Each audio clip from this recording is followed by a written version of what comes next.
Good news. Doctor Nine.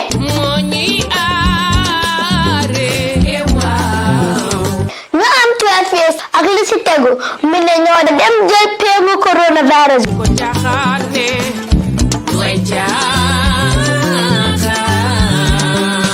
Kon génn leen ngeen dem jël peegu coronavirus.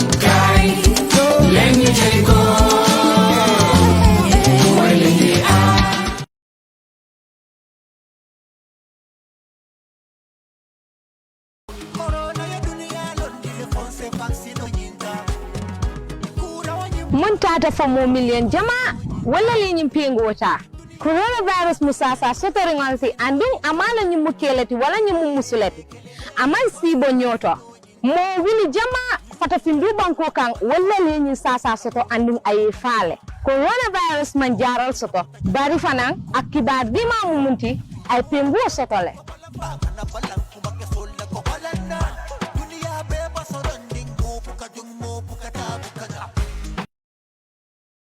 I think 1 minute silence of any prayer that you can do for the success of this meeting, but also for the success of Pdois. Bismillah.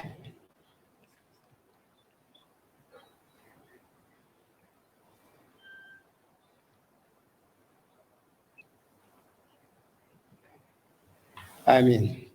Okay. May Allah strengthen our endeavors and our purpose, and may good come out of all our activities. Amen. It's my privilege to moderate this important milestone for the party, and that is the exposure and rolling out of the manifesto. We gather here for that exposure, and this manifesto, all of you will be aware that it embodies the mechanisms and the principles of system change and the uplifting of our people from poverty, but also the principles that will go against injustice and ignorance, which this party stands for. For the doubting Thomases, one of the values of this party, for its long-standing existence in the political space, is actually to vie for common good. And the whole system lacks that value of common good. Rather, we have a system that encourages self-centeredness. And this has been chronic, and it requires courage, a courageous leader to really revamp and bring about the system that will usher us into prosperity, into good productivity. And that leader, we have it in the name of Halifa Sallah.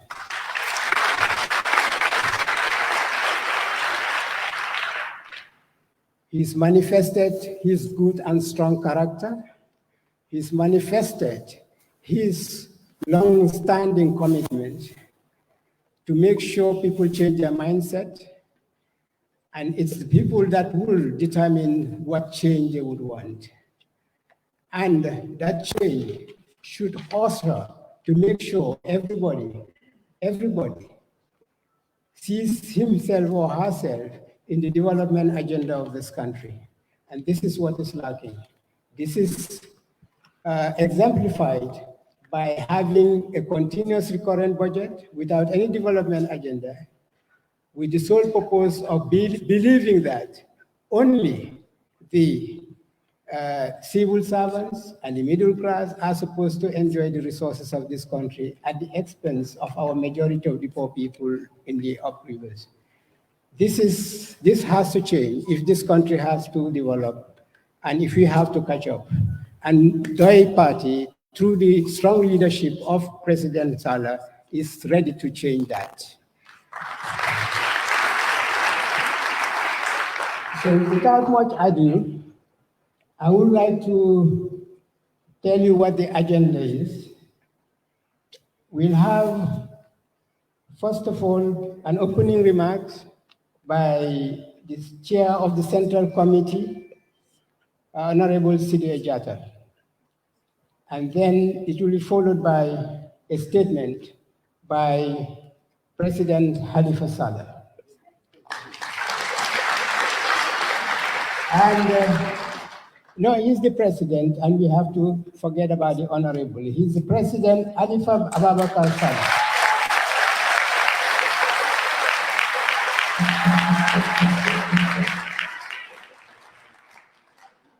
Following his statement, we will have media engagement, and then lastly, a public engagement. So before I call on Honorable Jata to make the opening remarks, I would just like to say that we are still continuing our fundraising drive. This party belongs to us. We would like contributions more to make sure we fulfill our intended activities.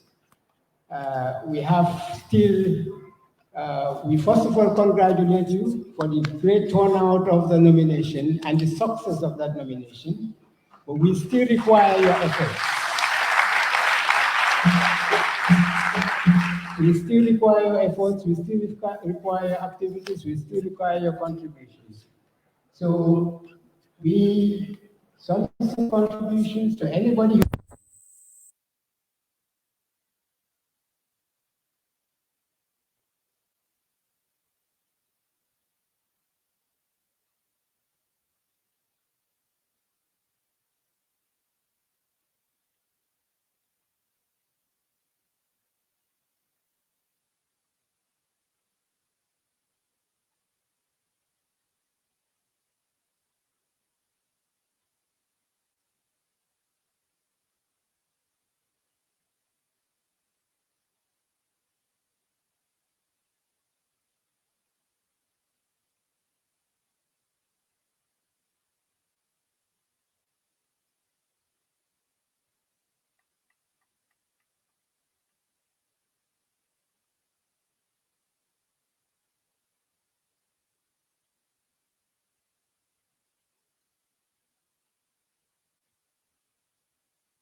manifesto must contain that. And that must be made accessible to the people for them to be able to make up their minds as to who to entrust with the responsibility of running the affairs of this country for the next 5 years. So campaign is precisely about contending manifestos. And it is the responsibility of the party and their candidate to make what the manifesto contains accessible to the people in order for them to be able to sieve all the manifestos that they have heard about, in order for them to be able to vote according to their will, according to their thinking that this particular candidate has the potential to fulfill our hopes and aspirations. And that is why a campaign is about talking to the people about what you intend to do. How do you want to run the affairs of their country in the next 5 years in their supreme interest and under their authority? Those who cast their votes are those who own this country and are those who own the authority and the voice of this country. Anybody they entrust that responsibility to is and should be under their control. If you don't have that, then you have a very sad situation where you may have an autocrat or a dictator to do things according to what he or she wants and in his or her own interest.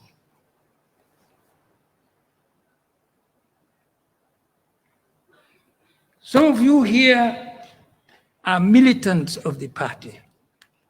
Some of you are supporters. Some of you are sympathizers. But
years.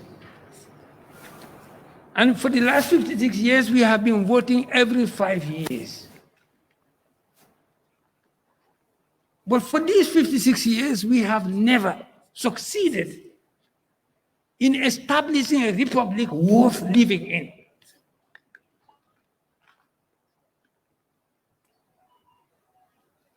Time has come for change.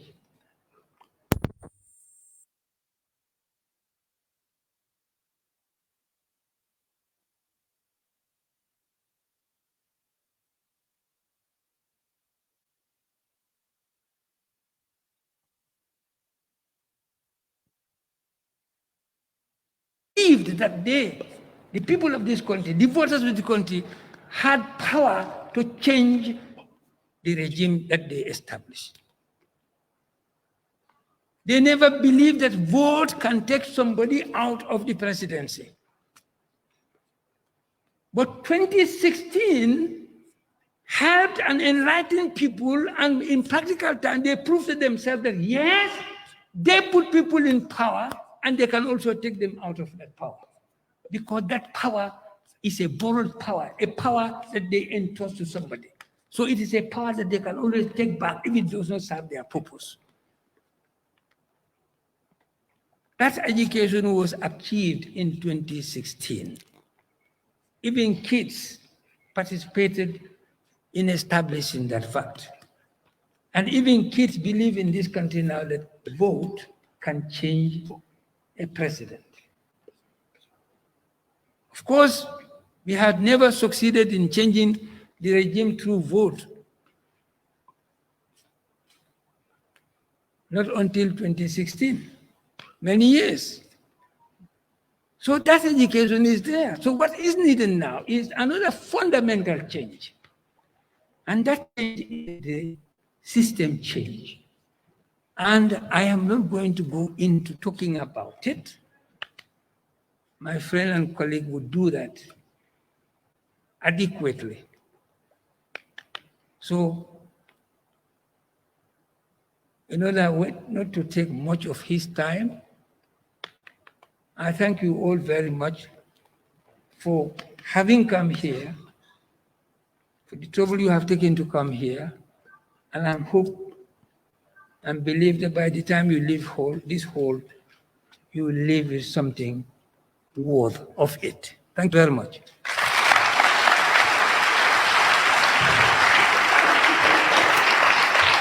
Thank you very much. Thank you, Honorable Sylvia Jata, for that eloquent speech, opening statement. The statement, of course, underscoring the importance of the manifesto, whereby it comprises of activities to fulfill the aspirations and the hopes of the citizens. But another important underlining statement was that we need to be aware that this country has never succeeded as a country that we are proud of for a period of 56 years. And I think that's a real good, strong statement that everybody should really sit and reflect upon. Are we going to really continue the status quo, or do we really aspire for a system change? And that's true. It's only through that we can fulfill the hopes and the aspirations of our people. Thank you very much for that eloquent speech. I therefore now call upon the president of, he said President Wood, he would be president, but I say the president. Yes. President Halifa Sallah.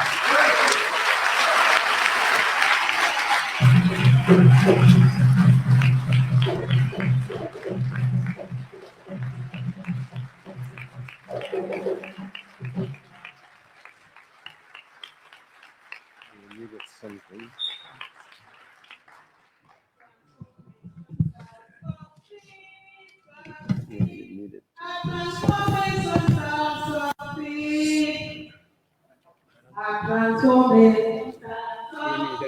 I needed something. Will you please the mic?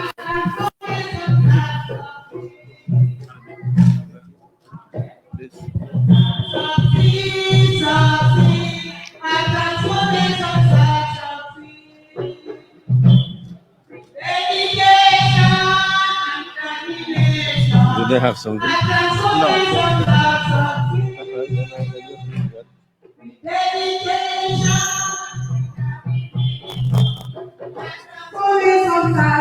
So you don't. You can extend. Is there anything to extend? Okay, it's all right. It's all right. Then I'll just stop. We can put it.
honorable Gambians present here.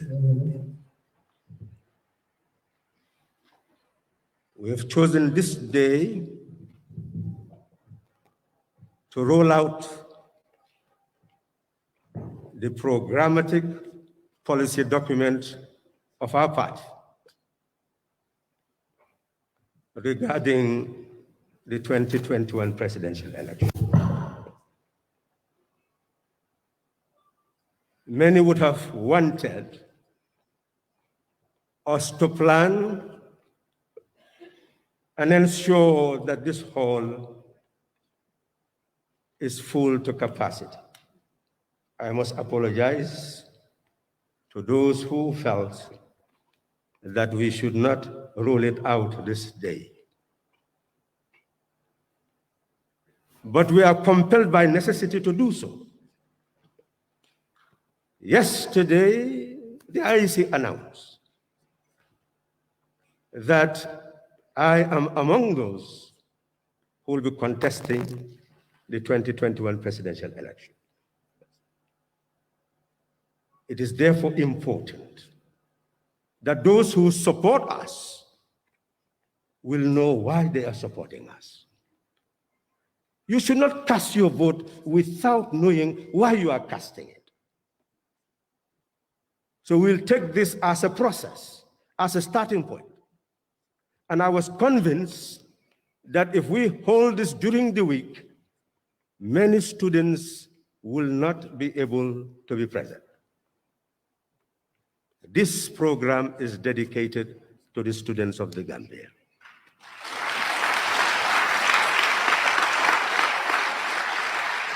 The drums are silent. Serenity has gripped this hall.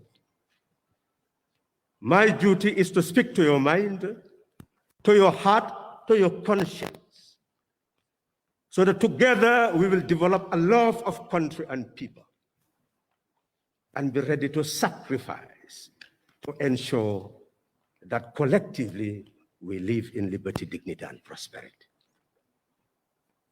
My duty is not just to give a speech that inspires.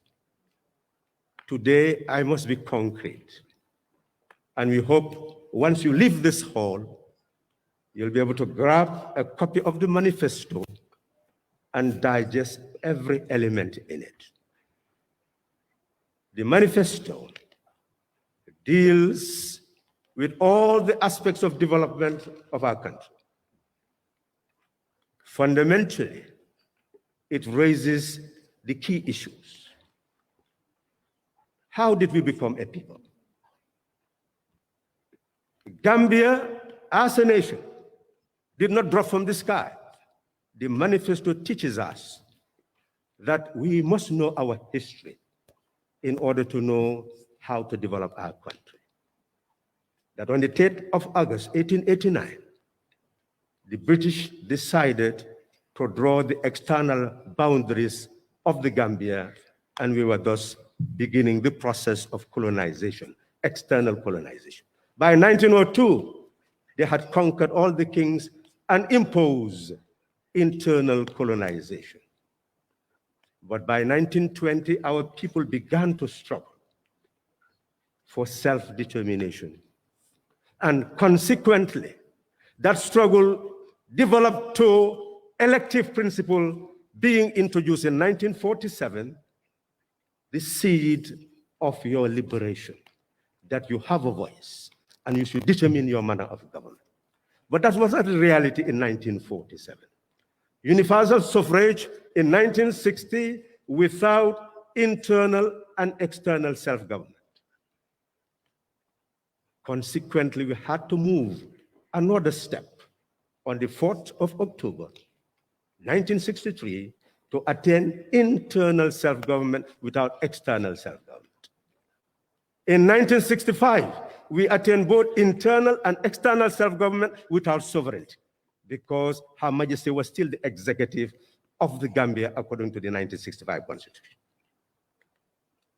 It was in 1970 that we became a sovereign republic.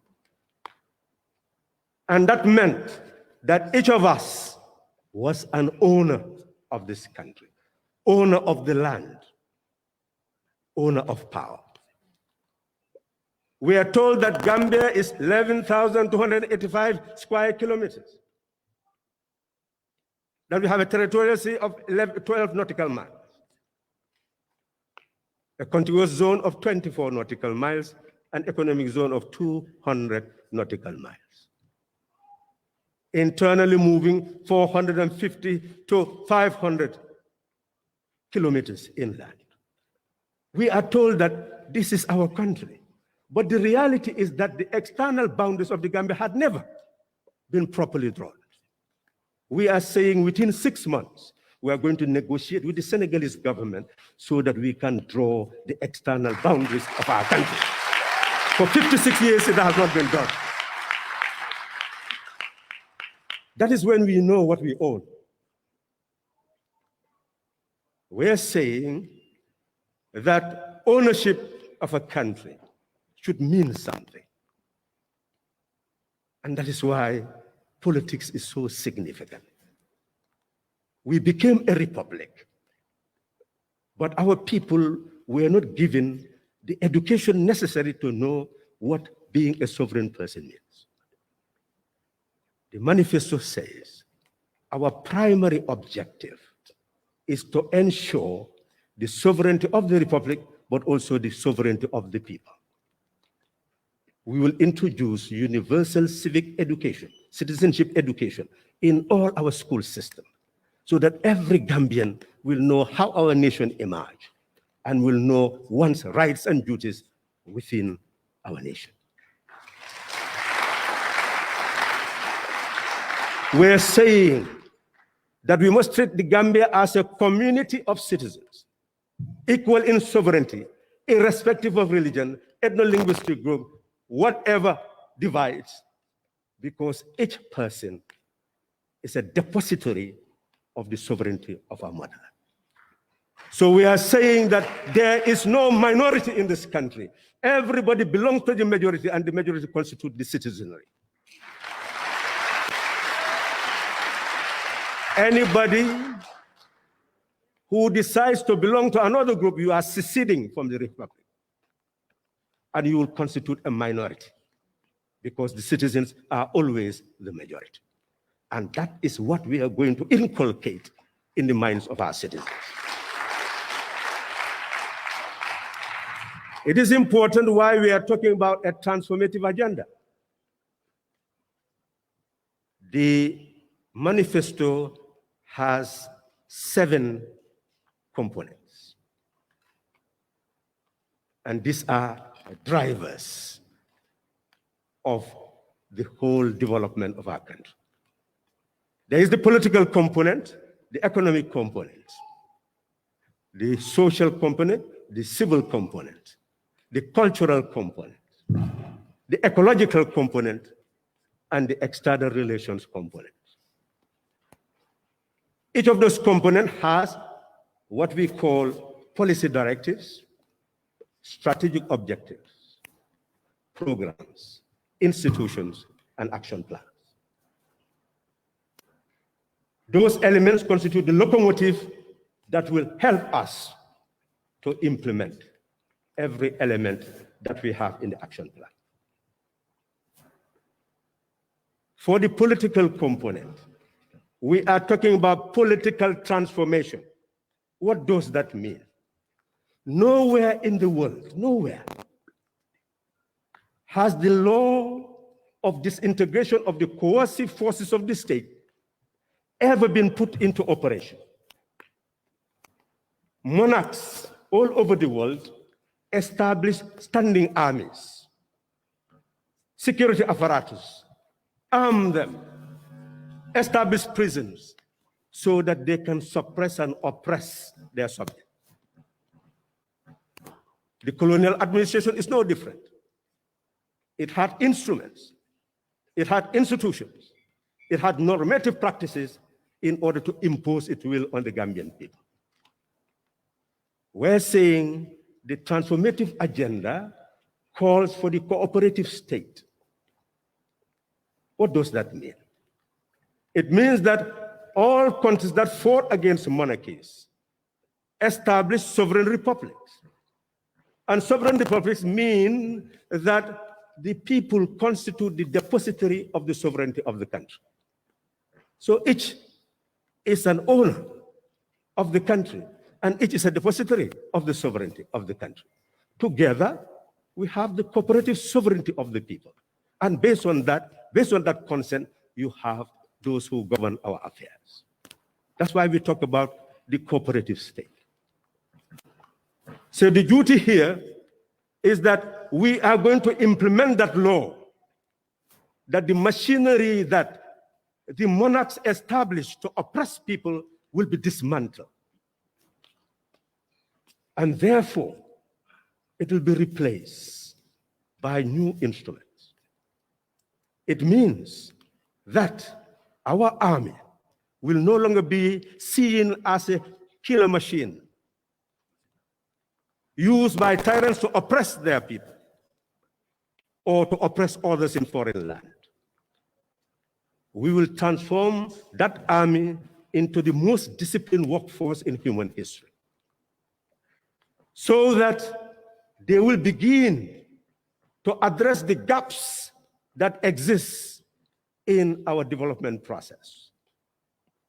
They will be trained to be engineer corps, who will build works, build schools, build roads. They'll be given all the facilities so that they'll be able to construct whatever we need for our development. That is the type of army we are having. If they did succeed in taking charge of the destiny of this land. Conversely, in this type of armies, once they get rid of you, you have no other source of income. You must move into the security milieu to be able to survive. We're saying we'll put an end to that. Our armies will be schools for development. Our police forces will be mobile forces. We are saying that in each village, we'll replicate the state structures: health, education, security, every element, fire service, fire and rescue service. Everything will be replicated in the village, so that the villages will be trained to be able to administer those services. Those who are trained in health areas will be able to do first aid. They'll be able to do your sugar test, to do tests on hypertension, anything that is primary. Those people will be educated to be able to do it at the village level. They'll be able to maintain security at the village level. Where they see that they are powerless to be able to do so, then they call for our mobile police to come immediately to their assistance. That is the type of police force we are going to construct. A police force which is community-based, which is linked with the community, linked with the aspirations of the community, is there to serve the community. That is how we are going to dismantle what has been inherited from the colonial order and build what is necessary under the cooperative state. We are saying that those new police officers with new mindset will no longer need, supported by the community, will no longer need to use handcuffs, which is torture, or put people in congested prisons waiting for trial, because all that will come to an end, because the community will be cohesive. And that cohesion of the community will require the village elders to be given the responsibility to be able to build their offsprings, so that no threat to justice will ever be imminent. We're saying for non-capital crimes, we will ensure that there is community service, that people serve the community rather than being sent to jail, because we want to move towards rehabilitative justice rather than retributive justice. That is the difference. We're saying that this new cooperative state will require a constitution And we are going to encourage the citizenry to look at the history of constitutional development in our country and how it evolved to be what it is today, and what must be done to ensure that we put an end to self-perpetuating rule. First and foremost, we are promising that to put an end to self-perpetuating rule, the Pdois presidency in 2021, if selected, would actually commit itself to a one-term presidency. And as a force of example, we'll move towards constitutional evolution to establish a two-term presidency. That is what is in the manifesto. That new constitution will involve the people in all branches of the state. There will be a presidency advisory committee that will be selected by civil society that will meet with cabinet quarterly in order to indicate the general concerns of the population, and that will be constitutionally established. That committee will be given right of hearing at the National Assembly so that they'll be able to table their reports. Currently, only National Assembly members and ministers can table report before the plenary. The Constitution should change so that certain institutions that would represent the voices of the people will be given audience to be able to address the National Assembly regarding the concerns of the people. They will also move to ensure that the judiciary will have that element, that when it comes to tribunal at the level of the communities, we will have a jury system attached to those tribunals so that the people will participate in actually enhancing the dispensation of justice. We're saying that we will establish a system where men and women will be equal in cabinet representation. Not only that, we advocate for proportional representation so that that equality will also reflect at the level of the National Assembly and at the level of the country. We'll ensure that those people with disability, whom we call in the manifesto people with different physical features, would actually have responsibility in being represented in cabinet, represented in National Assembly and in council, in all decision-making organs of the state. From the political component, it is rich. I will leave the rest for you to go and search, find, and share what is there.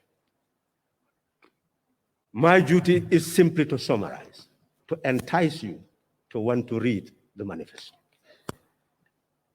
It has a sense of history, but it's also very practical in demonstrating what ought to be done to transform what we call the coercive nature of the state and introduce the cooperative nature of the state, which is an instrument of protection of the people rather than an instrument of coercion.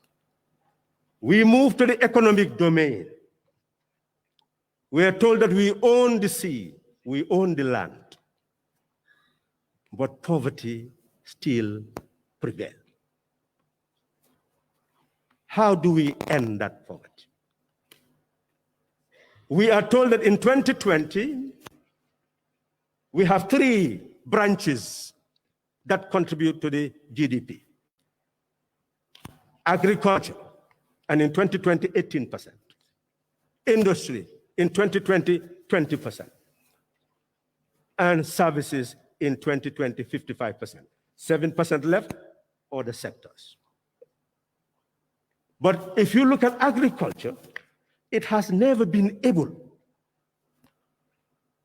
to ensure that we, the Gambian people, can feed ourselves. We have arable land of 550,000 hectares, the manifesto says. But only 57% is now being cultivated. We need rice production in order to have rice self-sufficiency. We consume between 200,000 up to 350,000 metric tons of rice, taking different periods. But we produce between 22,000 and 57,000, taking different periods. So the bulk of the rice we consume is imported. And we have shown the import statistics, where during Jawara's time, you will see a trade deficit of 1.5 billion. By 2016, Jammeh's time, 11.9 billion. By 2017, 24.5 billion in trade deficit. We are not exporting. We are importing most of the things we are consuming. Yet we have the arable land. What is the problem? The people do not have the fertilizer seed farming implements to be able to produce. So consequently, we are hoping that there will be external investment in our agriculture in order to facilitate its development. Currently, you find villages signing contracts with external investors, giving whole land to them so that they can cultivate banana and they will sell it abroad, use their labor, and at the end of the day, at their expense. That's not the type of agriculture that can eradicate poverty. It is important also for you to bear in mind that, as the manifesto says, we have the state which must provide services. But currently this state, 25.7 billion in 2021, over 13 billion comes from taxes, and only 1.5 from non-tax revenue. So essentially then, we are relying mainly on taxes, grants, and loans to be able to run this state. This is not sustainable. So what do we do? That is the question. The transformative agenda emphasizes that if you see Kuwait developing today, if you see Singapore developing today, if you see Norway moving to the level that it is today, they utilize their natural resources, their mineral resources, their oil resources, depending on the country you're talking about, in order to maximize the accumulation of sovereign national wealth. So it's now a law of development, and anybody can come and question that, and we'll show you why it is a law of development. That development that is universal and comprehensive in the economic sphere to eradicate poverty is inconceivable without accumulation of sovereign national wealth. And that is why we are saying that at the level of the central bank, we will ensure that we create a sovereign national wealth fund. We will try to expand the productive base of the economy. And an example, we have a navy, which is there simply to protect our waters. And they cannot have enough fuel. They cannot buy new vessels. They are depending on charity to be able to get the equipment that they need. We are saying that the Navy should have a branch, a fishing fleet, that will be able to produce and maintain the Navy and also contribute to sovereign national wealth accumulation. The minerals and all that. The public enterprises, all the institutions of the state should contribute to sovereign national wealth. And by doing so, we can have two branches at the central bank for investment. One is to ensure a cooperative bank that will give seed, fertilizer, farming implements to farmers, to horticultural gardeners, will also give those who are engaged in processing, those who are also engaging in marketing the produce from processing. All these people will be able to get loans that are interest-free. Interest-free. Why? Because it works. Many people had misled the Gambian people to believe that what Pdois is talking about when he says socialism is alien to the Gambia. When every single day you go to the market, you find the women having their osusu, They will put all this money together and give it to one person. The person will invest it and improve the earning capacity of that person. But that person always pays the same amount that others are paying until the circles end. We are saying the wealth of the nation belongs to all of us. Rather than having political parties that will come together and agree to share the cake, one becomes minister of this, one another minister of that, one another minister of that, and then you see nothing going to the people. We are saying this sharing this time will be a sharing that will reach the households, that will reach the communities. That's the transformative agenda. So that a part of the resources from the sovereign national wealth will go to the GTI student who had got training in some form of technical know-how or some auto mechanic to be able to have all the gadgets to be able to establish a workshop. A person who wants to be a carpenter to have all the gadgets that are necessary so that people will become producers from our national coffers. They will not become beggars. That's what we are saying. But then at the same time, there must be a branch that will be a sovereign wealth investment fund, SWIFT, whose objective is to take the sovereign wealth and invest it in our ocean and other productive enterprises. And even fine for Gambians who are now established and would want to go into the sub-region to be able to expand their businesses. They will form public-private enterprises so that we can benefit from the market of scale. And therefore, those enterprises will be able to generate income so that you can cushion the soft loan you are giving interest-free. That is how the nation can develop and ensure that all sectors of the economy would participate in that development. This is what we are talking about. We're saying that all the statistics reveal that the National Development Plan, which indicated growth in terms of livestock, in terms of small ruminants, all sorts of development that they predicted in terms of fishing, etc. All the statistics are there in the manifesto. But you will not see any concrete plan to show how they are going to invest in that sector to be able to achieve what they want to achieve. And that is generally what has been the case in Gambian development. You have all these beautiful plans, but the objective is to have good donor conferences and hope that the donors will actually facilitate their implementation. And if donors do not come, as in this case, we were told by the minister in 2019 that all they were able to contribute 2019 to 2020 was 183 million out of 2.4 billion, about 10%. So it means that all those projects, beautiful projects, eloquently articulated, cannot be put into operation. So that is what we are saying, that we will transform the whole economic base, agriculture in that instance. But we'll also have 3 phases of industrial revolution.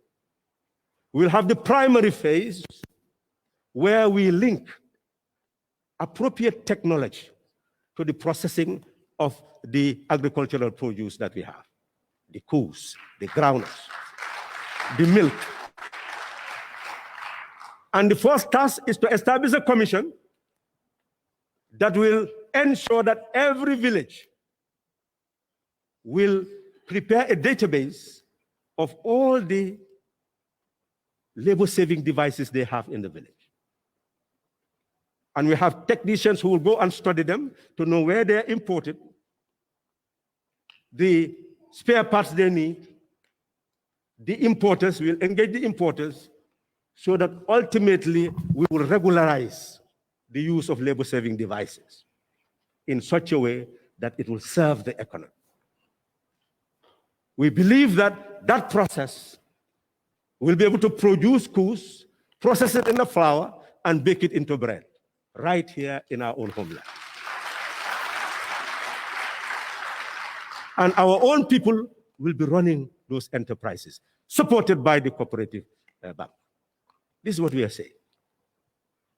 And those who had gone to the higher level of building productive enterprises, if they can convince the state that investment will serve the interest of the state, not a loss, the sovereign wealth investment fund will be able to come to their aid. Then we'll become competitive all over the world. That's what we are saying. The rest is there. The second phase of industrialization is to move into light-scale industry, encouraging accumulation and investment in light-scale industry. An example is very clear. We went to Ngehel Sanjal, so these women, they produce all the tomato that could be produced, but they cannot sell it. But you can have a factory that can transform it into tomato paste. We can study that. So it means that the secondary phase, we will study how to move from the primary phase, which requires less technological innovation and technological input, and move to the secondary phase, which will require more technical input, greater investment. And finally, we'll move to the tertiary phase, where we start to build the machines that we consume, in collaboration with Africa as a continent that would have, by that time, seen the need to come together and produce all the basic things that we need in farming, etc. This is what the transformative agenda is talking about. In terms of services that we will ensure, look at the hotel industry. Government invests in Ocean Bay. Invested millions to rehabilitate it. But how will they recover that money? So we are saying that that area should be for the private sector, because you are depending on external forces to be able to enrich that area. But we'll add a caveat. We will ensure that we will have people-centered tourism, where we will tell our partners that when you are coming to the Gambia, you are helping us to eradicate poverty. We will be able to set up a commission that will identify all the products that the tourists would want to buy. And then the cooperative bank will assist all those women who are weaving, who are doing pottery, and men doing carving, will identify everyone who is capable of producing what a tourist will consume, and then annually determine how much of the product will be consumed by the tourists. It is estimated that you're going to have 350,000 tourists if everything is normal, if COVID-19 is defeated. And we can't defeat COVID-19 by having universal vaccination. This small nation, we can vaccinate everybody. And if we do, it means that we put the country to our advantage, where anybody in the world will want to come to the Gambia for us. So health will be linked to economics. That's what we are talking about. So it means that if you say each tourist, 350,000 of them, spend just $100 to buy a Gambian product, then it means, or some Gambian product, it means you are actually contributing nothing less than $1.5 billion in the Gambian economy annually. That's what we are talking about. Services can actually contribute to eradication of poverty. So we want to build a system that is people-centered, an economy that is people-centered. We move to the social component. We are convinced that there is a law of development which calls for a balanced and proportional development of all sectors of society. And unless that law is adhered to, there will be an imbalance in growth and development. That is what we must eradicate. We're saying, therefore, we must link household development to community development. community development and household development are irretrievably linked. One cannot go without the other. They are connected with, dependent on, and determined by each other. So we must look at them in tandem when it comes to planning and development. We are saying that for 56 years, you will not find a single Gambian village with a village development committee that has a village treasury. How will they bring about development? We say that architecture must be dismantled. That every village must now have a village treasury, and the village treasury will be a depository of all the rates and licenses, cattle taxes, whatever is paid in that village will go to that village treasury. It should not go to the area councils. Governments have been in charge of area councils for decades. Where is the development? Where is the development? But all the funds from the villages go to them. We are saying that must end. And to put it on an end, we're saying that each village must have a treasury, and that treasury must be the depository of all the monies that are actually taken from that village, that are earned by the village. But how will the area council function? How would the district council function? Because we are talking about district councils and area councils or regional councils.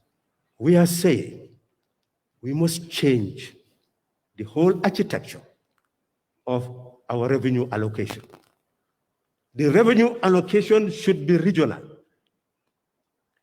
That we must examine all the sectors of development and ensure that a part of the national budget will now be divided among the regions to facilitate the development of villages, districts, and regions. So annually, in allocating the budget, the regional allocation will be done. And annually, the Village Development Committee will sit with the villagers and plan the village. They will examine what the village needs. Universal solar provision of light, or wind energy, better roads, village garden having borehole and fences, streets being properly shaped and planned. So they will plan how to develop the community. So in that regard, they will be able to calculate their priorities. And when they do, they will be able to see whether they have enough resources to implement. If they don't, then the district can come to assist, or the region can come to assist. The nation can come to assist. This is how development can take place in our villages and ensure that there is a balanced and proportionate development of all sides of the country. We're saying that if you increase home income, and you can also increase village income, before you give some investor and say, take this land, get the villages to go banana, why don't the cooperative bank give the loan to that village to have all the investment necessary to be able to produce that banana, sell it, and earn, and put it in the village treasury for village development? Why is that impossible? Why is that impossible when we all own the wealth of the country? That's what we are talking about. Villages will have aquaculture, whatever means through which they can earn more money to put in their treasury for village development. But you will see the rest in the manifesto. We're saying the other component that is more than significant is the Gambian child.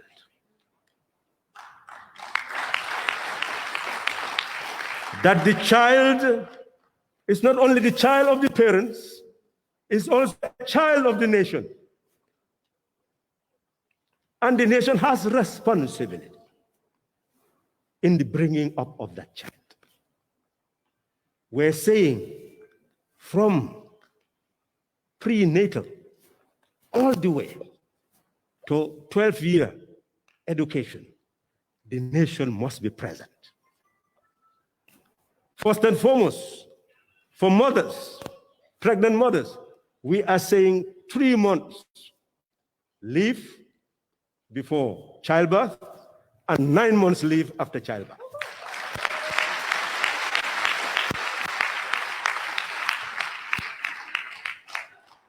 To enable lactating mothers to take good care of our Gambian child. Not only that, because as the child gets stronger and stronger, there is need for greater care. So we are going to involve the fathers, that the fathers will have 6 months reduced workload and then 3 months leave to be able to ferry children from nursery school back to their home. We are saying that that child at nursery school should have free early childhood education at state expense. We are saying that child must be brought up to understand the body, internal and external, understand nature, and understand how to harness from nature what we need to survive at that early age. And then we move to the under 6 child who would be taken care of in these early childhood centers at state expense, properly trained and brought up, and then move from the 6 to from 6 years to 12 years. It means 6 years of post-early childhood education. That basic education must prepare that child in 2 ways. Yes, reading and writing, arithmetic, but also in values, also in technical know-how, to see how to apply knowledge. We want to create an education system that applies knowledge and therefore help the child to see how knowledge can actually be utilized for development. So the education system is going to change. We are also going to help that child to know that he or she is a sovereign person, endowed with right to be able to select. So therefore, we will have people aid in those schools where the children themselves will elect those aides, and those aides will assist the teachers in terms of helping to maintain classroom order.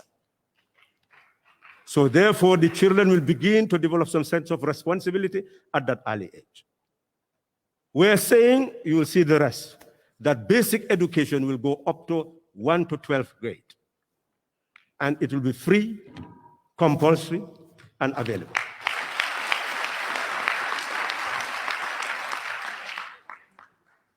And the first thing we're going to do before actually implementing that, if you look at Section 30 of the Constitution, it says that basic education must be free, compulsory, and available, accessible. Then it goes to the secondary level and says that it must be accessible and affordable, and progressively move towards free education. At the tertiary level, progressively move towards free education. What is progressively moving? Is it increasing or decreasing? The cost of education should be decreasing. Therefore, we will honor the Constitution by immediately establishing an education commission that will look into that and to see how we can reverse the cost of education back to what it should have been in terms of implementing the progressive introduction of free education.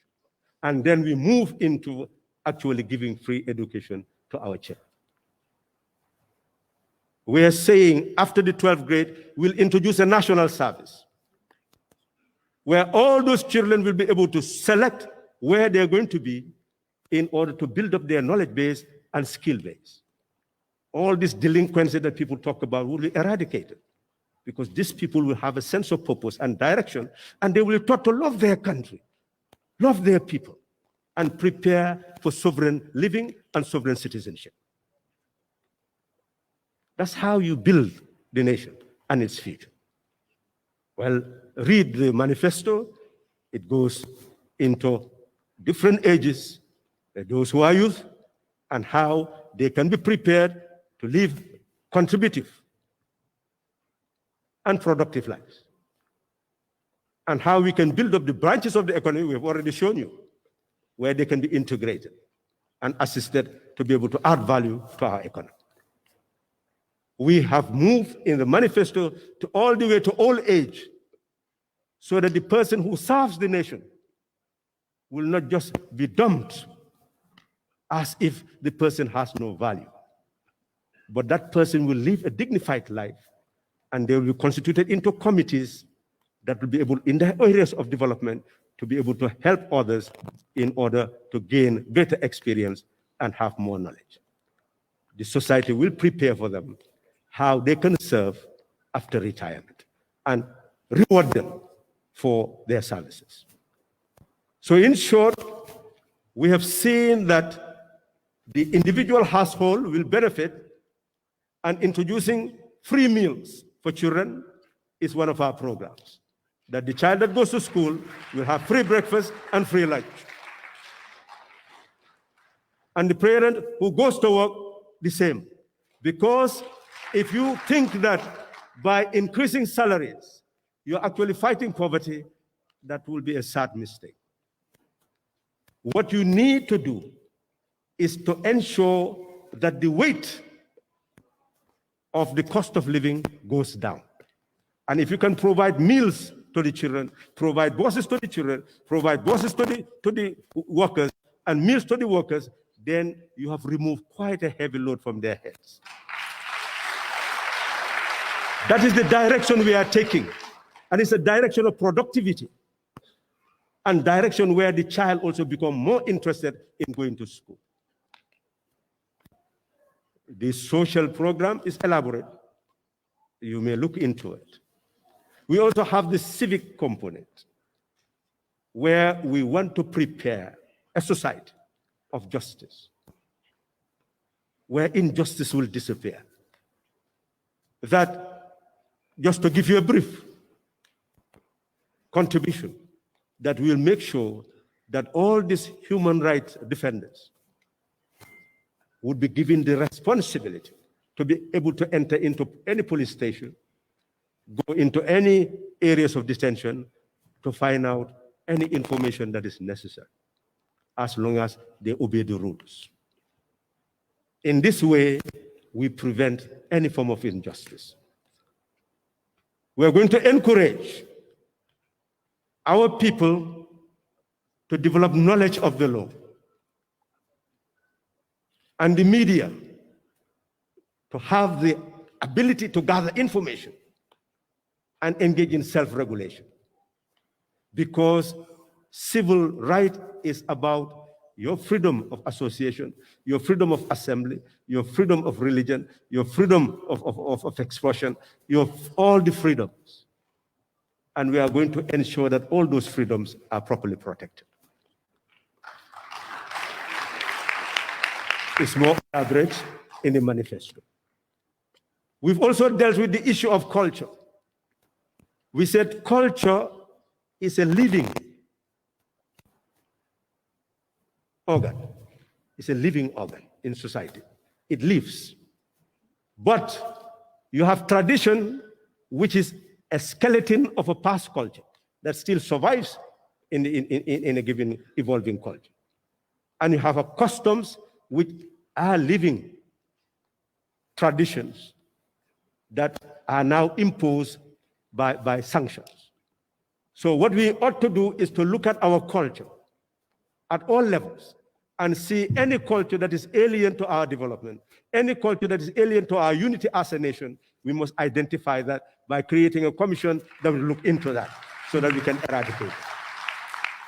The objective is to establish a culture that promotes the republic, the democratic survival of the people, the unity of our people on the basis of our collective sovereignty. That is the objective. So we will see how culture can also serve development. That by consuming certain foods, certain clothes, certain goods, we'll be enhancing our own economy. So we'll be promoting that. What type of Gambian goods can we promote not only here, but promote it for tourists to consume, promote it for the outside world to consume, would be a way of linking culture to the economic revival of our country. We are saying that nature lives in us, we live in nature. Nurture and nature are together.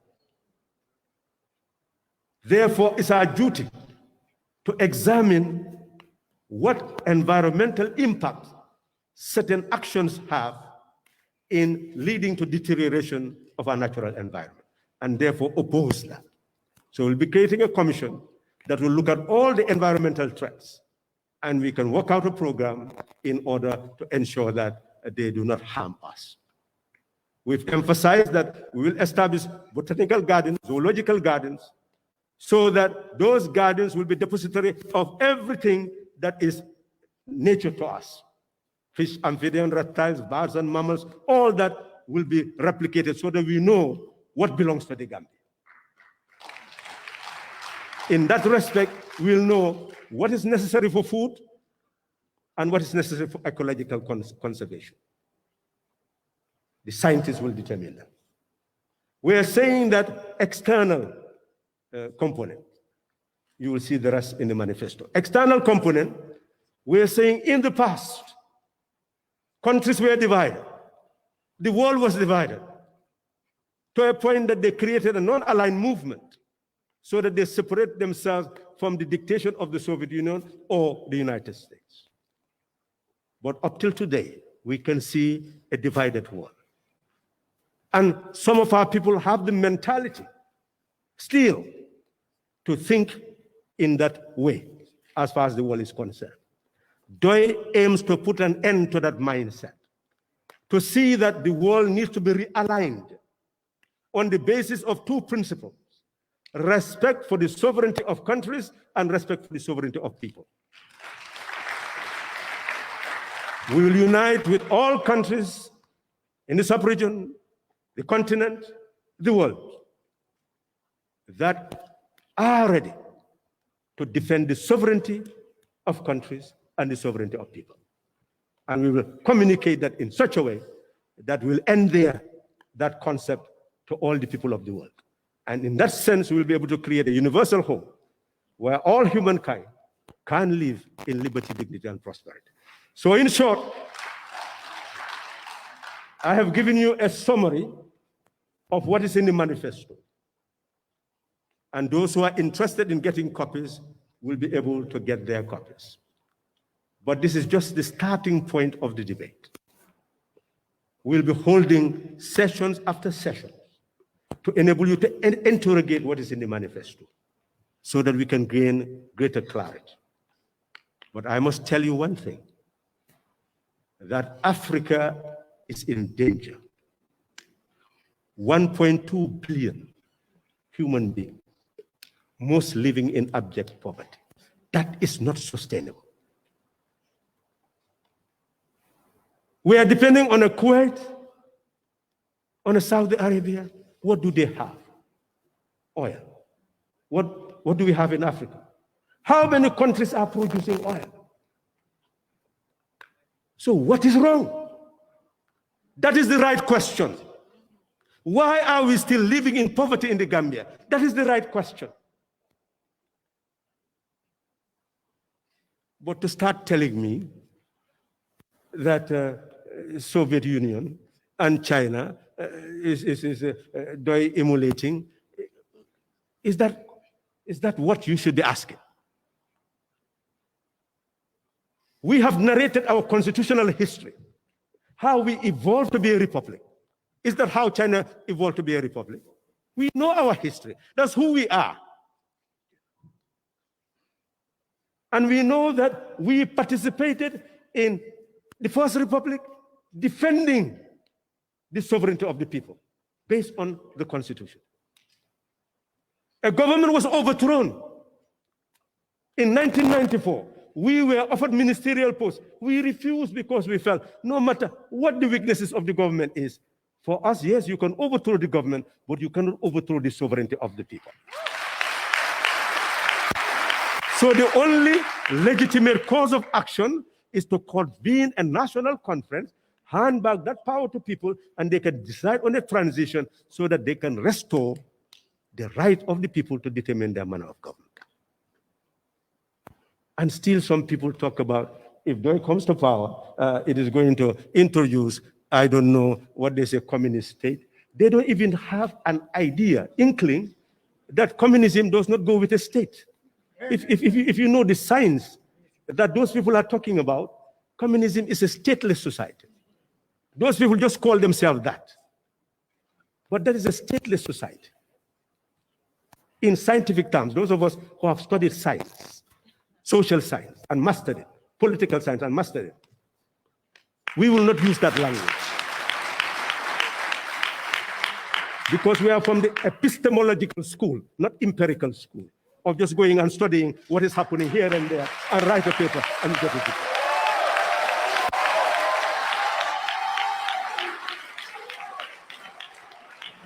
So we will change the education system by creating an academy of natural, social science and humanity. And we will mobilize the best thinkers to be there in that apex institution, planning our universities, our high schools, our primary institutions.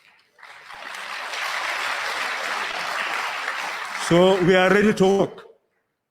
We are ready to build a new nation, not only for ourselves, but for the continent and for the world. Thank you.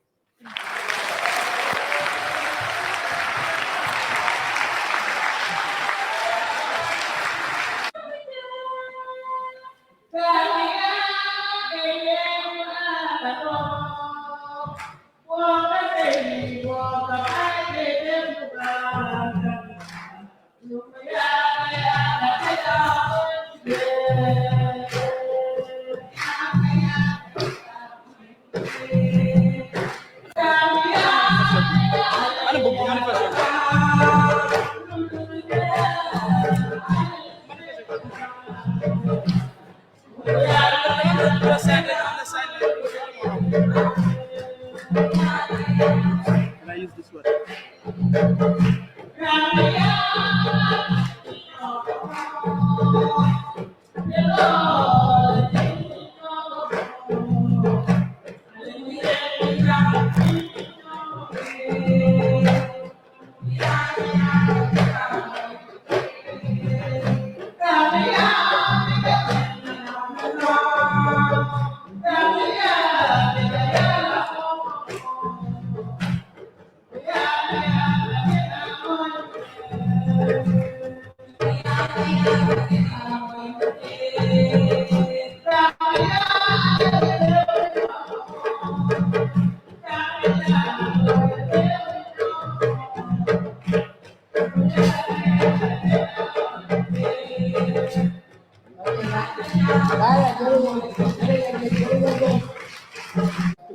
Cut short that wonderful piece of song because we definitely don't want to retain people longer than necessary.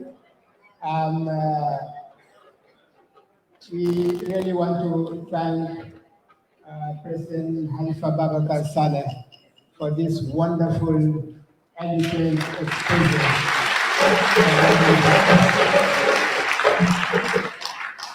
We are really proud to hear such an intellectual summary of the manifesto. I think everybody sitting on his seat really felt that we really have a man who can change the life of our people here in this country. They said you come closer. Yes. We need to be prepared, steadfast, and be prepared to extend. And that's the fundamental thing that we have to do, to extend the ingredients of this message to other people.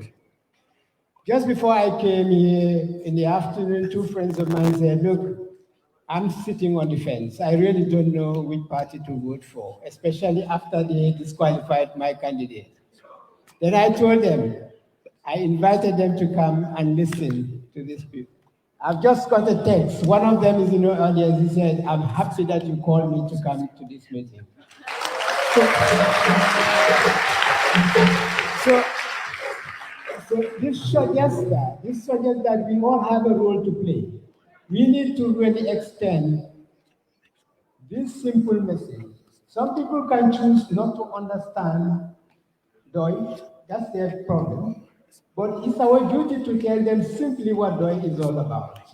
And do not be so-called Ujamaa, Ujamaa has failed, so why are you bringing Ujamaa, communism, when they don't even understand those words. And that's exactly what the president is saying here. So let's extend this message. It's our duty to do it, and we should do it, and people will understand. Okay? Because this is the hope. And inshallah, we are going to take the reign of this country and change the life of our people for good.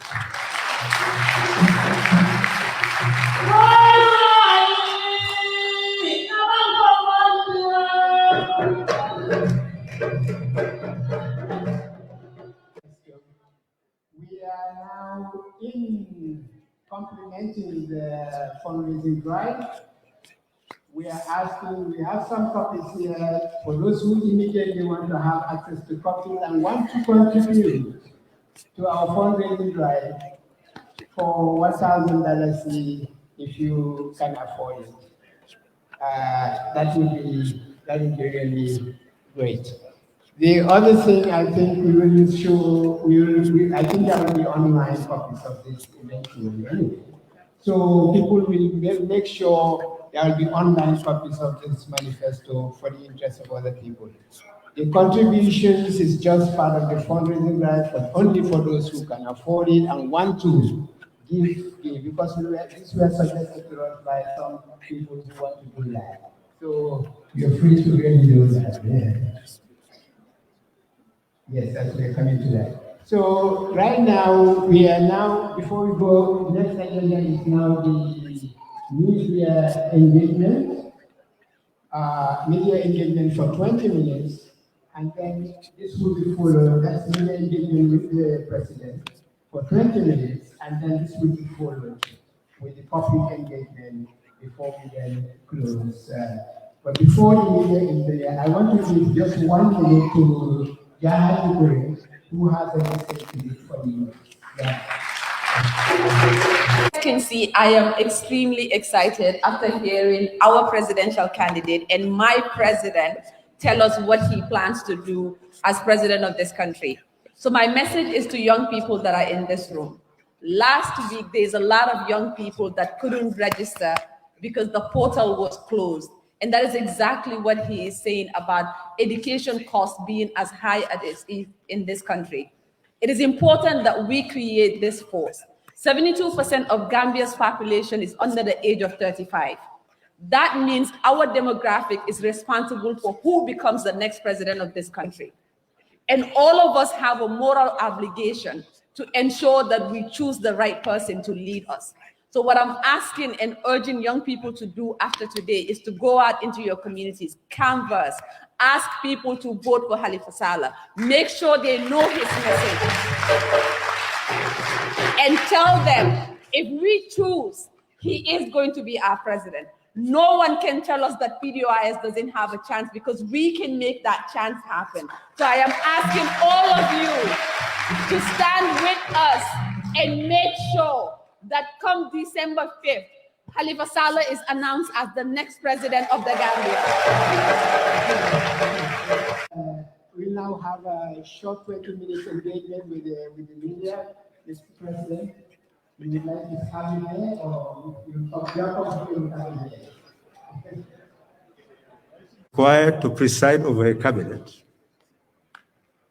And the cabinet comprises ministers from all sectors of Gambian society. So it means that you must have a knowledge base to be able to interact with those people you give responsibilities to, so that wherever they falter, you will be able to give the guidance necessary. We are dealing with a nation, and cabinet is collective responsibility. So a leader must be someone who really knows. The unfortunate thing about Gambia is that It relies basically on taxes, grants, and loans for development. So if you are president and you're running a cabinet, essentially your duty is simply to listen to what the finance minister says and then take decision as to what should be the priority projects of your state, and you take decisions on that. What is required in a sovereign republic is not simply to rely on taxation, grants, and loans. It is the capacity to know where you are to invest to increase the sovereign national wealth of the nation so that you can facilitate the eradication of poverty. And I believe that that knowledge base is what has been missing. I have emphasized it.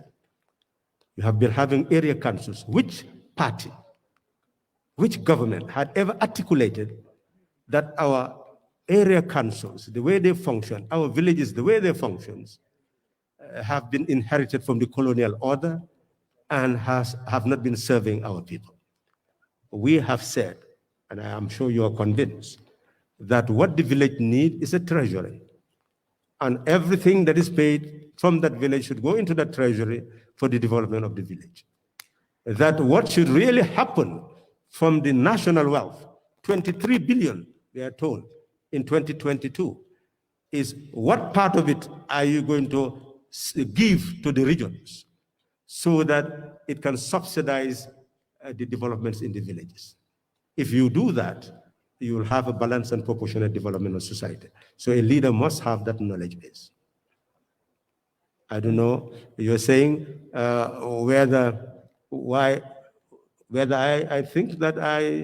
why I think people should select me. Do you think I should really answer that question? I believe that's for you to determine. I believe that I have articulated what the country needs for its development. It's left to the people to believe or not believe that this will address their needs and aspirations. In the aspect of education, you mentioned the University of the Gambia, and then many students pursue their careers or do end up leaving because they cannot afford the high cost tuition. So, what do you have for University of the Gambia? Well, I think I've said that. I've said that relying on even Section 30 of the Constitution, it says that all institutions, including the university, should progressively pursue free education. I am sure, as a pundit, you know very well that progressively pursuing free education means education should reduce in cost, not increase in cost. We are saying we'll set up an education commission that will look into that constitutional provision with the view to ensure that we move the cost to what it should have been in 1998 compared to 1999 compared to the other periods, because the university came into being at another stage. So we look at the birth of the university, the cost at that time, and of course it should progressively be reduced. So we'll start with that. And we have said that ultimately you should give free education to those who have the competence to achieve academically. The nation was prepared for its development. Who will develop it? Its own children. I have lived a life determined by my convictions. Maybe my life is different from others. At the age of 16 and a half, I went to a symposium at Crab Island School, newly built, and heard Stokely Carmichael speaking of the conditions of the African people in the United States and the African people all over the globe. I got touched and felt that the African people are suffering everywhere, and that is not predestined. We have a duty to put an end to our suffering, and that can only be by searching for the knowledge that can enable us to eradicate that suffering. So throughout my search for that knowledge, I have linked it to what will eradicate the suffering of our people. So that has been my vision and mission. And I've always felt that the unexamined life is not worth living. So I compare everything I do and everything I say with what will serve the interests of society. And I believe that that's how I have lived, and that's how I would want to die. That is, struggling to eradicate the poverty of the people, eradicate injustice and ignorance is what I've lived for. And if need be, that's what I will die for.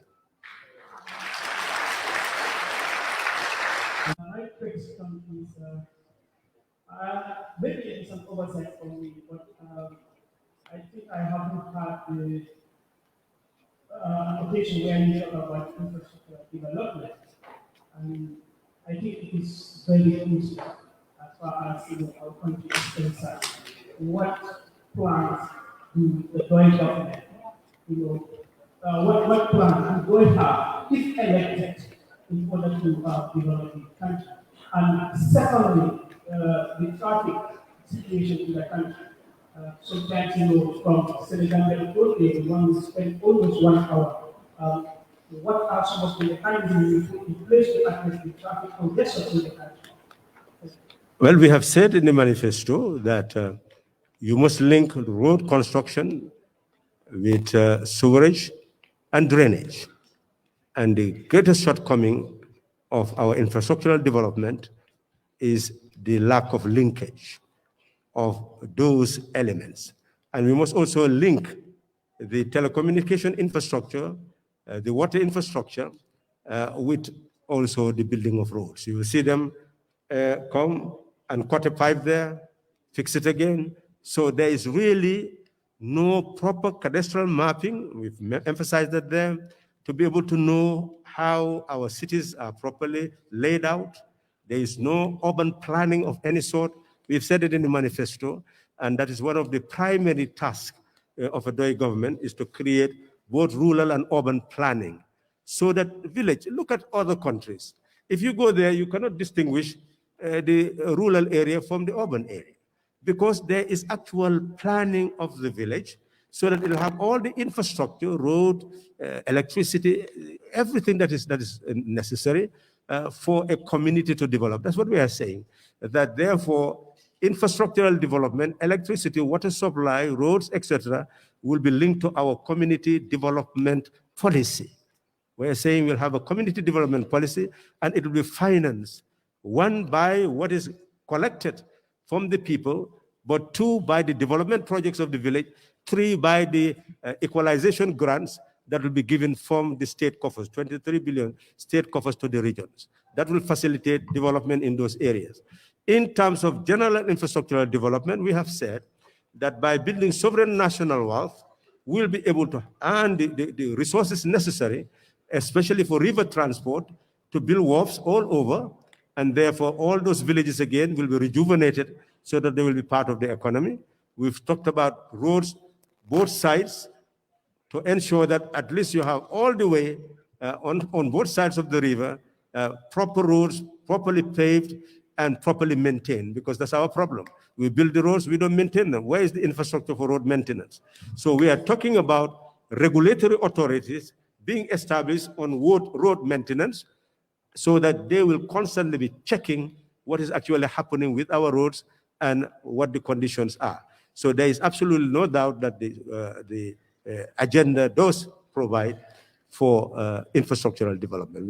We've talked about even linkage between Senegal, Gambia, Mali, Guinea, and Guinea-Bissau, that we must work together as these nations in the sub-region to plan our road systems, to plan our rail systems, to plan our air.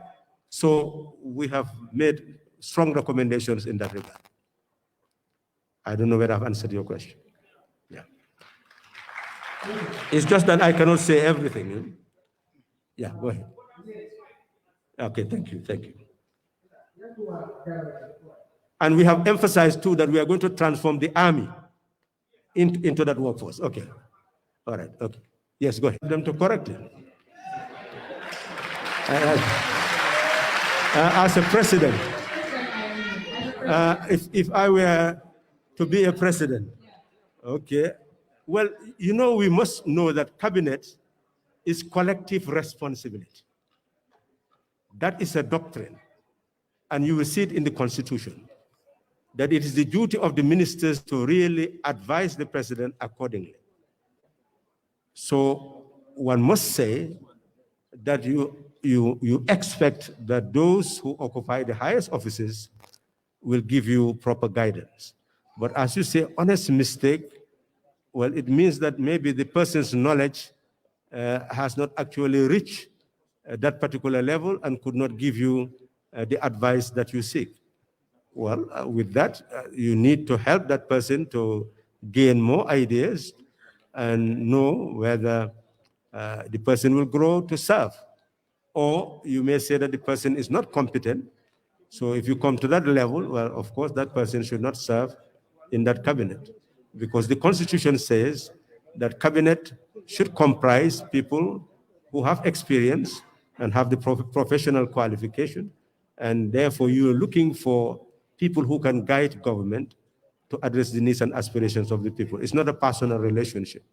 But I believe that if we organize the state as we wish, because we are recommending that when we amend when we come up with the Constitution of the Third Republic, we should in fact introduce a system where the National Assembly would be able to confirm the appointment of ministers. So in that regard, you'll get the best quality.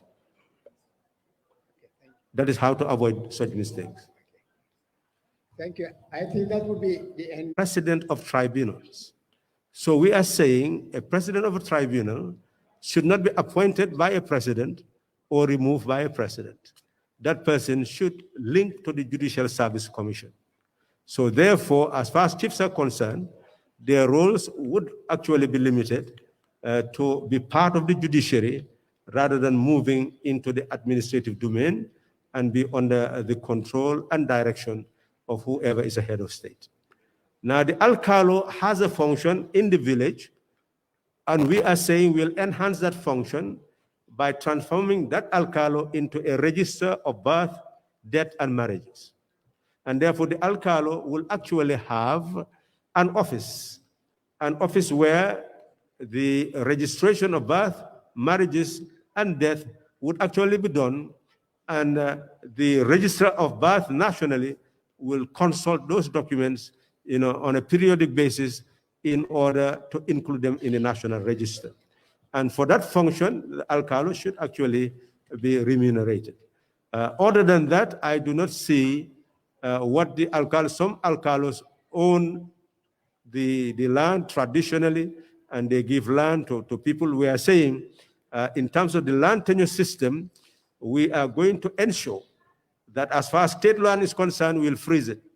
There will no longer be any sale of state land, but it will be allocated to those who want to engage in productive investment and those who maybe for land compensation issues and such matters, and also for development. So the land belongs to the people and must be properly allocated, and that is it.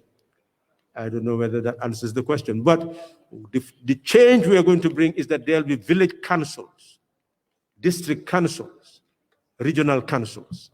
And those councils are democratic institutions meant to elect people so that they can oversee the village treasury and work with the village development committee. That is what we are proposing in terms of reform of the local domestic government structure, regional government structure. I don't know whether I've answered that question. Yes, thank you very much. Okay. The second question is, What answer could be given? I believe that the situation is very fluid and people change alliances in so many ways. So anything is possible because the people can continue until close to elections before they withdraw. And when they withdraw, they can join any political party. So we expect that some political parties will see the need to work with us on the basis of sovereign equality in order to really change the destiny of our homeland. We anticipate that. And when that happens, we'll announce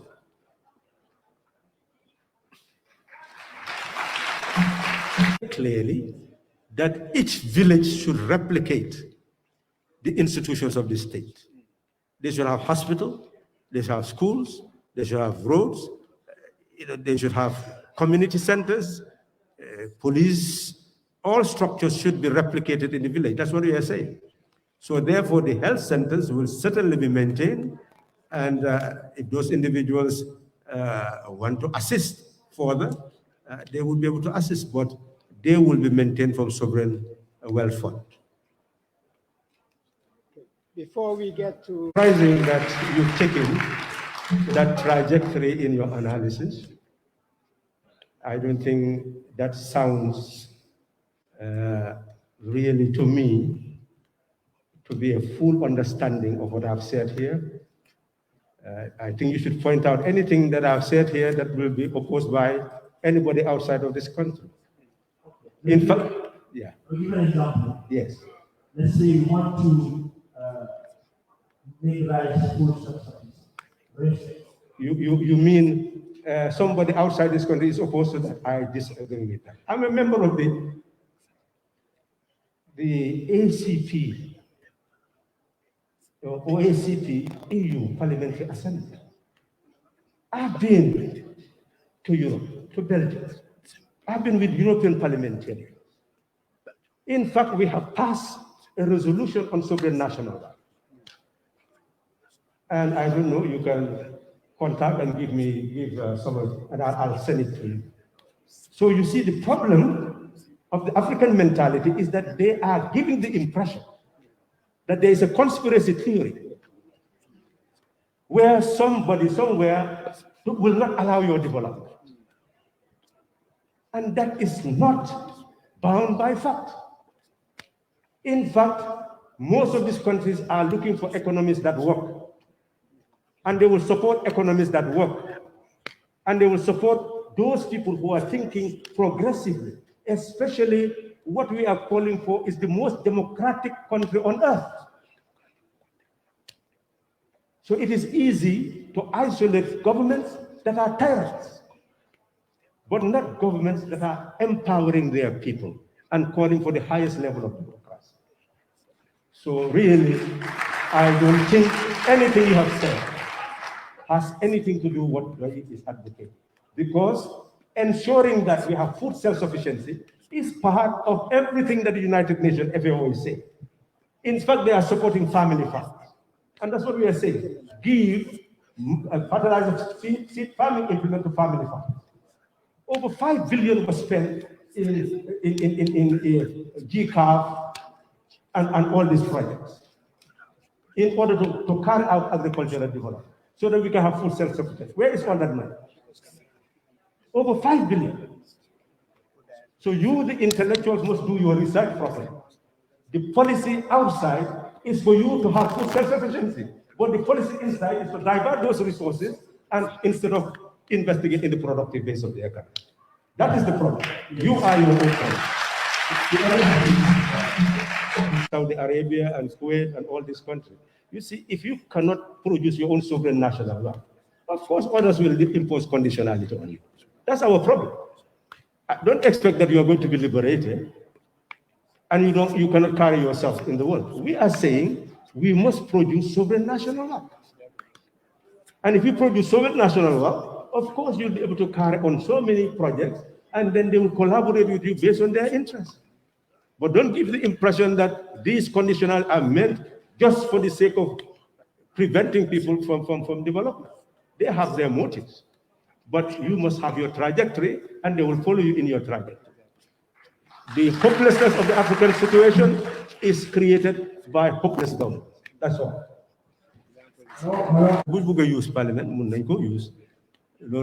Parliament ay wax rek ne nañ jëfoo làkk bi ñu jëfoo li ñoo bàyyi xel rek mooy ne làkk bu nekk baax na nga mun koo bind su ko defee la ngaa wax ñu mun koo bind ci làkk ba waaye su fekkee ne làkk bi mënuñ koo bind mu ngi mel ni foofu la jafe-jafe bi nekk li ñu war a jéem bu baax mooy suñ làkk ñuy koo làkk ba pare di ko bind ba pare di ko jëfoo su ko defee dinañ ci mën a dugal xam-xam bu nekk soo gisee Chinese ku nekk bugg a dem jàngi Chinese mooy ne dañ jël xam-xami àddina bi yëpp def ko ci làkki Chinese xam-xami àddina bi yëpp ñu def ko ci arab xam-xami àddina yëpp ñu def ko ci français xam-xami àddina yëpp ñu def ko ci anglais mu mel ni soo buggee jàng xam-xam bu mun a doon soo mokkalee làkk yooyu rek mun ngaa jàng téere yooyu ñun africain si loolu lañ war a def te dafa gudd.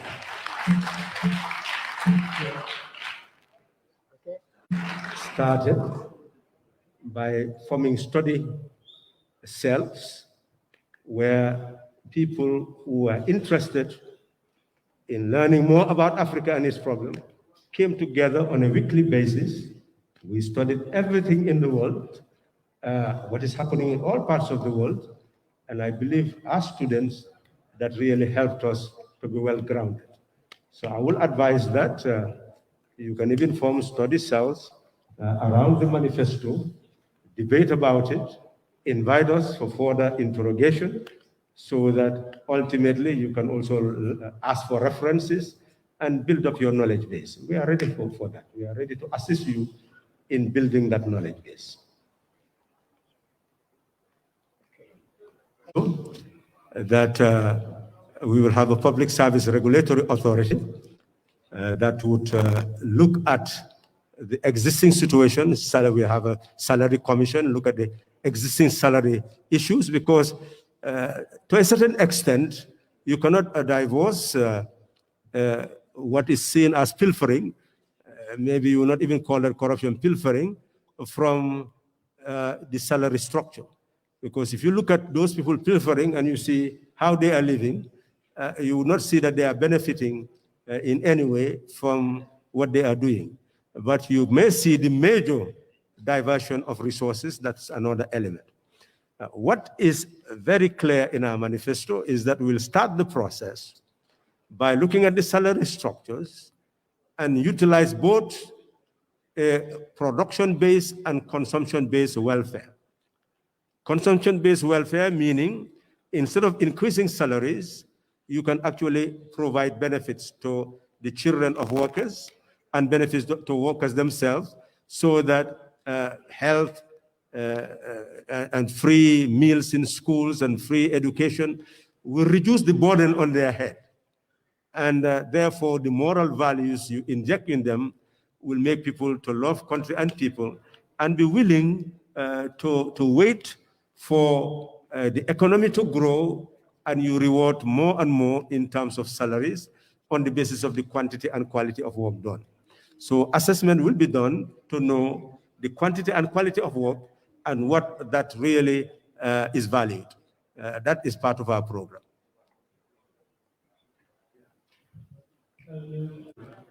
li ñu wax ci manifesto bi dafa leer ñu ne li ci am solo ci ñun mooy pour bàyyi xel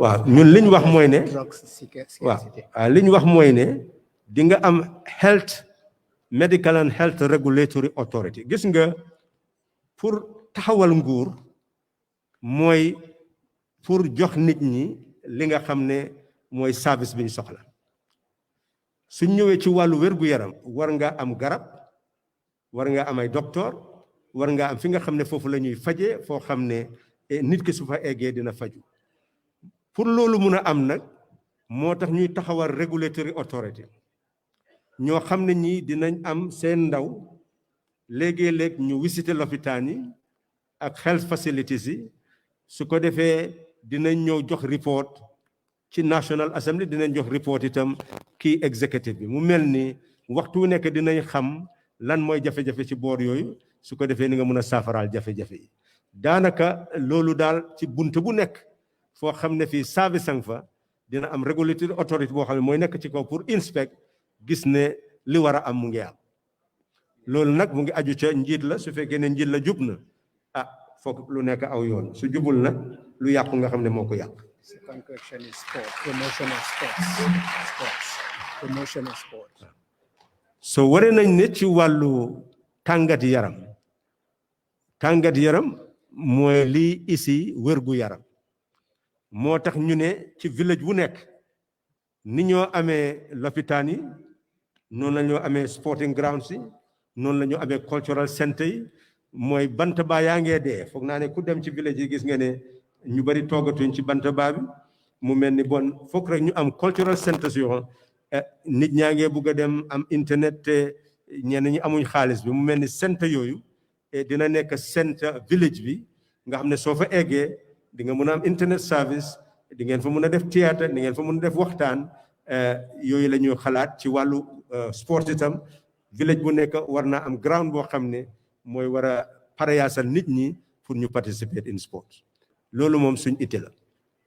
So we are going to take only two more.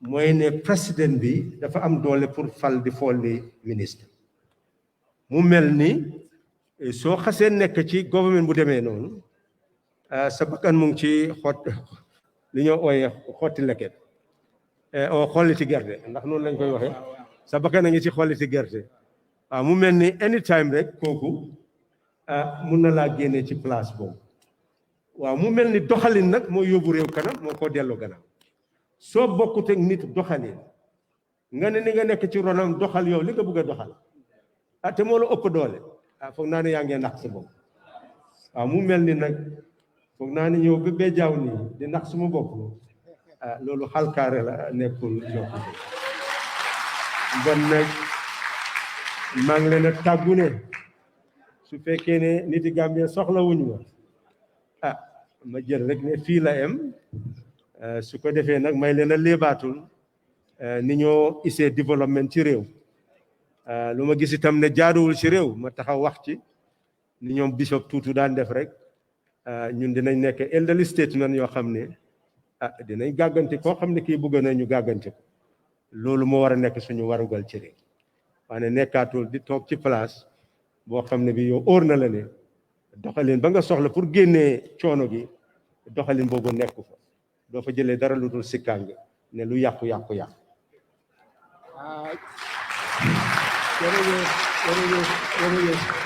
I think we should have a standing applause for our president in closing the ceremony. jërëjëf xam naa ne ba tey rek secrétaire général yi doy na moom laa ooyee président.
bukan waringe si million sa jupae kungangar ama pikreti coronavirus ko ka sumut kan manje bajuta nil bajuta nine bajuta nifa bajuta nine bajuta stek kaka ko sumut kan manje bukana tuku gore barni baj ke bare sumu yene tere gudi ko sumut kati coronavirus tate ten tembe nyaaji baj pikire yon ko nem vacciner manje annonce tan awurna pour mana janga yo bangola tanka fanga fa ko sumut kati covid-19